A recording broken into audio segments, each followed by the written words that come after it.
Thomas and friends, making tracks to great destinations.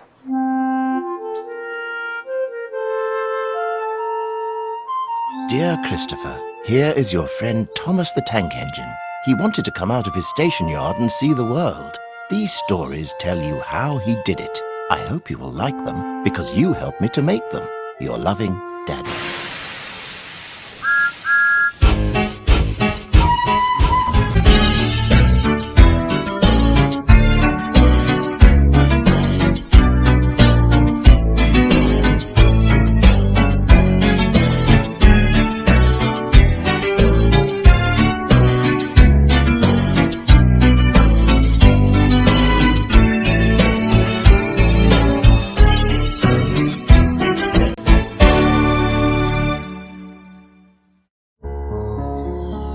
The island of Sodor is surrounded by beautiful blue sea.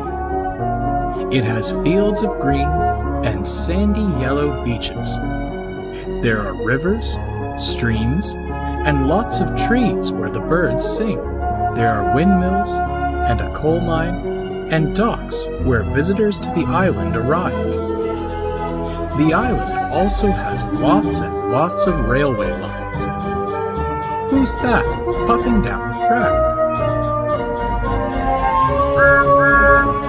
It's Thomas. Hello, Thomas. Hello, everybody. Welcome to the island of Sodor.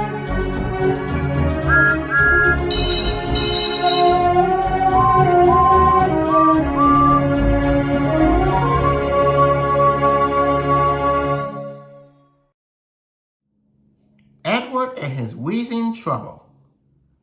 It was a busy morning on the island of Sodor. All the engines were working hard carrying goods and passengers.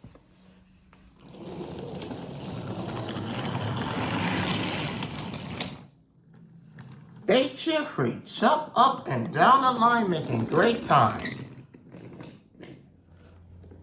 All except for Edward. Edward was worried. He wheezed as he puffed and steam hissed out of his cylinders. One morning, Sir Topham Hatt came to the sheds. He had an important job for Edward. Edward, a special delivery of fruits and vegetables has came to the docks, he told him.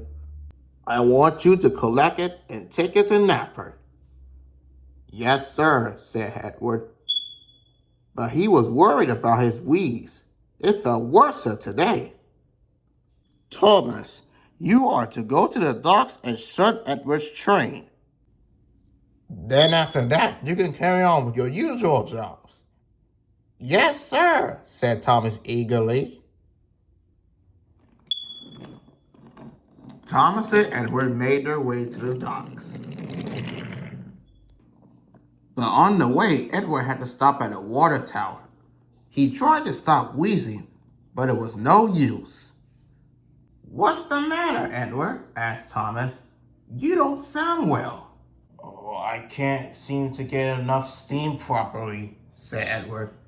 But I'll manage. Don't tell anyone, Thomas. For a moment, Thomas wasn't sure about this. Please, Thomas, Otto wants Sir Topham Hatt to know, and if he does, he'll send me for scrap. Now Thomas could see that Edward was worried, so he agreed. So Thomas hurried up to shun Edward's freight cars. Then Edward followed slowly to the docks. Edward was very worried. What if he was too weak to pull his train? Then he will be no use to the railway. He wouldn't be useful at all. Edward shuddered at the thought. Must keep going, he wheezed fearfully. At the docks, Thomas had shunted Edward's freight cars into place. Soon Edward was coupled up and was ready to go. Go on, Edward, you can do it, called Thomas encouragingly. Edward pulled as hard as he could, but the train hardly moved at all. I'm sorry, Thomas, said Edward sadly. I can't pull this train. Now I'm not a real useful engine anymore. So Topham Hatt will gonna have to send me for scrap. Thomas now felt sorry for Edward. He wanted to help him. Then an idea flew into Thomas's funnel. Here's what I'll do, Edward, said Thomas. I'll go do my other jobs first, and then I'll come back and take the train for you. Thank you, Thomas. You are a really great friend. Edward watched Thomas puffed away. But inside, he wasn't so sure if it was right to let Thomas do his job. Edward felt very worried. Thomas needed to do his job as quickly as possible so that he will have time to help Edward pull his train. Hurry up, he told the troublesome trucks. What for? What for? They snapped crossly. For Edward, puffed Thomas, and he bit them crossly.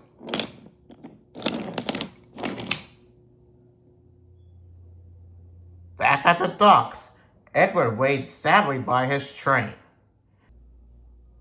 He hoped that Thomas will come back soon. When Thomas done all of his jobs, he puffed back to collect Edward's train.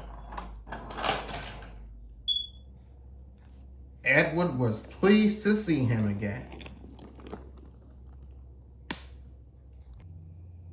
Don't you worry, Edward, puffed Thomas. I'll take your train and deliver it on time. You go back to Tiverton and I'll meet you there later.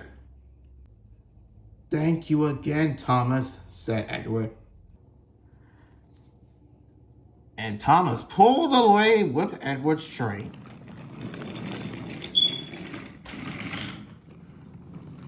Thomas was very tired. He had been working all day, and Edward's train was heavy. But he was determined to not let Edward down. Sir Topham Hatt was talking to Gordon as Thomas puffed in. What? Thomas, this train is late, he said crossly. And why are you pulling it? Where on earth is Edward? He's supposed to be taking this train. Thomas didn't want Edward to get into trouble. He didn't want Edward to be scrapped, so he decided to make an excuse. Well, he just took up on the wrong sort of coal, sir. The wrong sort of coal? Said Sir Topham Hatt crossly. What nonsense, Thomas! I'll find out what Edward has to say about this later. Sir Topham Hatt was very cross that he gave Thomas another job to do. Yes, sir, said Thomas. I better find Edward to see what wrong sort of coal Thomas is talking about.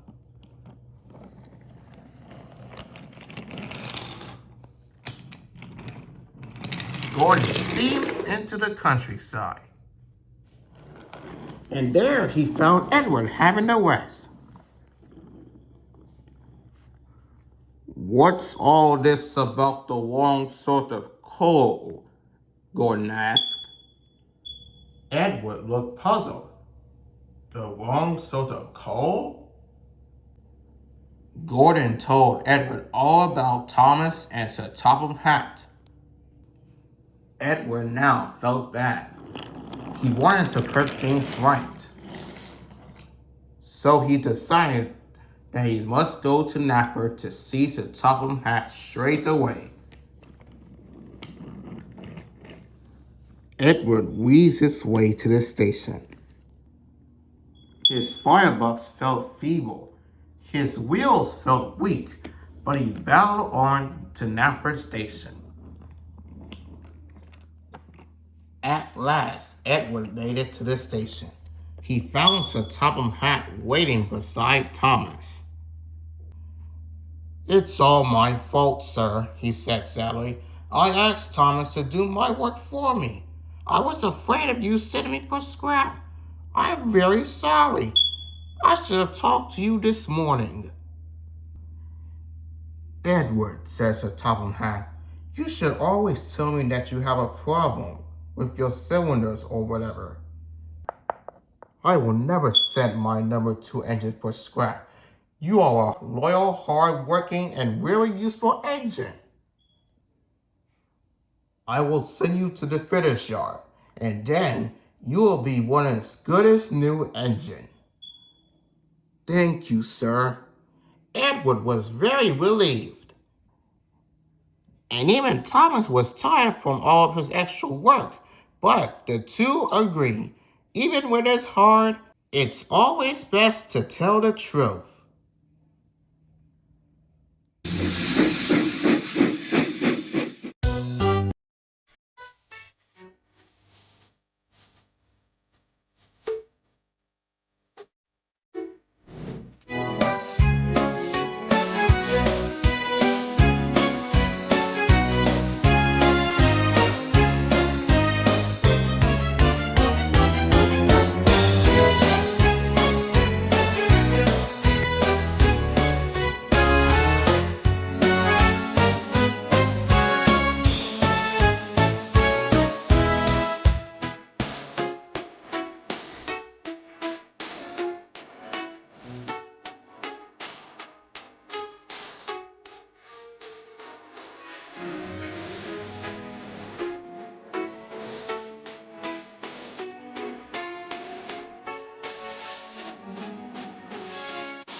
The island of Sodor is a wonderful place. There are lots and lots of engines. Who's that puffing along the track? It's Edward. Edward is a very fine engine. He is blue with red stripes and has the number 2 painted on his tender. He is often called Edward the Wise. Edward always listens carefully to the other engines, but one day He listened too carefully to Gordon. Rocky the Crane had arrived on Sodor. Rocky was strong and powerful, but he had no engine. Another engine had to pull him. Gordon called Rocky newfangled nonsense. He snorted that Rocky may be new, but he wasn't really useful. Edward always thought Gordon was right, so he agreed with him. Later, Edward had to pull flatbeds of heavy poles. Rocky offered to help, but Edward didn't want the help of newfangled nonsense. So he puffed off quickly, before the poles had been properly tied down. Edward was so busy thinking about Rocky that he didn't see the red signal in time. He screeched to a halt, and poles tumbled all over the track.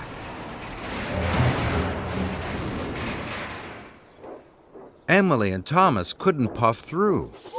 Then Gordon steamed onto the poles and came off the track.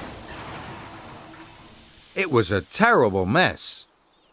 Luckily, Edward is a wise engine.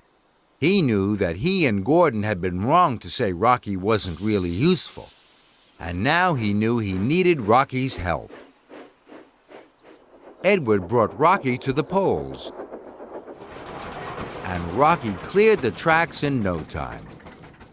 Rocky and Edward became firm friends. Edward is everyone's friend. One day, Edward was chosen for a very special. He was to pull the Duke and Duchess's furniture to their summer house. Spencer was to take the Duke and Duchess. Gordon and James wanted Edward to race Spencer. Edward couldn't let his friends down, but Spencer was faster. He overtook Edward easily. Edward huffed and puffed his hardest. The Duke and Duchess stopped to take some photographs. Spencer was so far ahead in the race, he decided to have a rest. So Spencer snoozed, and Edward puffed. He puffed right past Sleepy Spencer and won the race. Edward felt so happy, his boiler bubbled. The other engines were very proud of Edward, and Edward was quite proud of himself. Edward is old, and Edward is wise. Wise enough to know that being a really useful engine is very important, and having really good friends makes every day on Sodor a happy day.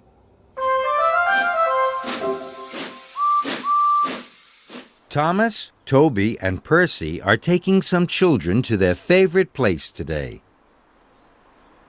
Some are going to the seaside. Some are going to a picnic in the forest. And some of them are going to the ice skating rink. The children have made special flags for their trips. Can you guess who's going where? Here's Thomas. Thomas's children have painted a picture of ice skates on their flag. Where do you think Thomas is taking them? To the seaside? No, you don't need ice skates at the seaside. How about the ice skating rink? Yes, the children in Thomas's car will definitely need ice skates. Now they have arrived at their favorite place, the ice skating rink. Here's Toby. Toby's children have painted a picture of a bucket and spade on their flag. Can you guess where Toby is taking them? Do you think he's going to a picnic in the forest? No, you don't take buckets and spades to the forest. What about the seaside? Yes, the children in Toby's car will need buckets and spades. Now they can build sandcastles at their favorite place, the seaside. Only Percy is left. His children have painted a picture of baskets full of food on their flag. Where do you think Percy is taking them? Could it be to a picnic in the forest? Yes! The children in Percy's car will need baskets full of food. Now they can have a picnic in their favorite place, the forest. Thomas, Toby, and Percy have taken the children to their favorite places. Well done, all of you.